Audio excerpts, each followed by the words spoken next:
Директорот на Дрисла Горан Ангелов утре ќе биде сменет откако депонијата по 9 години стана повторно собственост на град Скопје. Градоначалникот Шелегов ги повика институциите да го испитаат целокупното работење на депонијата, посебно откако бугарското обвинителство поведе истрага против директорот на Дрисла Ангелов и содружникот Блаже Игњатов за увоз на опасен отпад од Италија преку нивната бугарска фирма Блацион. Ако е нешто добро во таа работа е што се однесува на соседна држава, не се однесува исклучиво, мислам, не се однесува на градот Скопје. Не можам да бидам исклучив во ниту еден одговор на таа тема. Тоа е нешто за што допрва и повикувам и надлежните институции по превземањето на Дрисла и граѓанските асоциации, сите кои што имаат определени сознанија за евентуални можни нерегуларности да ги размениме за да дојдеме до утврдување на фактичката состојба.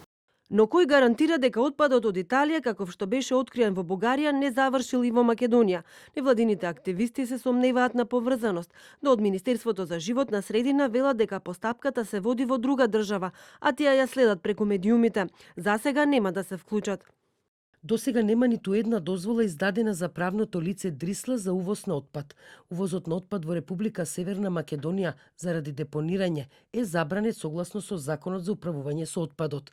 Дрисла е компанија која има дозвола за вршење дејност депонирање на отпад и затоа и не може да се јави како увозник на каков било отпад, ниту на опасен, ниту на неопасен.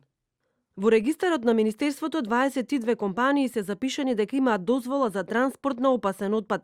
На 15 од нив дозволите им се истечени. По избивање на скандалот, царината дополнително го подигна степенот на проверка. Согласно нашите податоци, компанијата Блацион не се појавува како испраќач во увозна царинска постапка.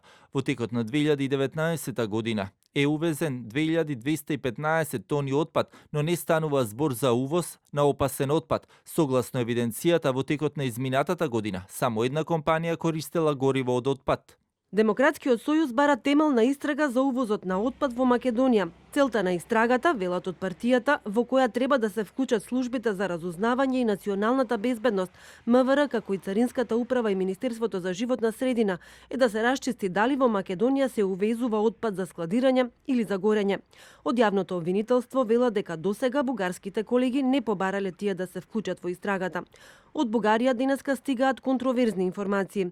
Дел од медиумите известија дека опасниот отпад воопшто не е опасен, дел пак велат дека истрагата е во тек. Се проверува кој се е вмешан во увозот на 20 контейнери отпад, зад кој стои фирмата Блацион, каде Ангелов поседува 15% од собственоста. Тој вчера демантираше дека станува збор за отровен отпад. Ангелов е директор на депонијата Дрисла, назначен од италијанската компанија ФЦЛ Амбиенте, а оваа функција ја вршеше и кога депонијата беше под надлежност на градот во мандатот на екс-градоначалникот Коце Трајановски. За смената од директорската позиција, Ангелов вели дека е нормално, зашто Дрисла сега е јавно предпријатие.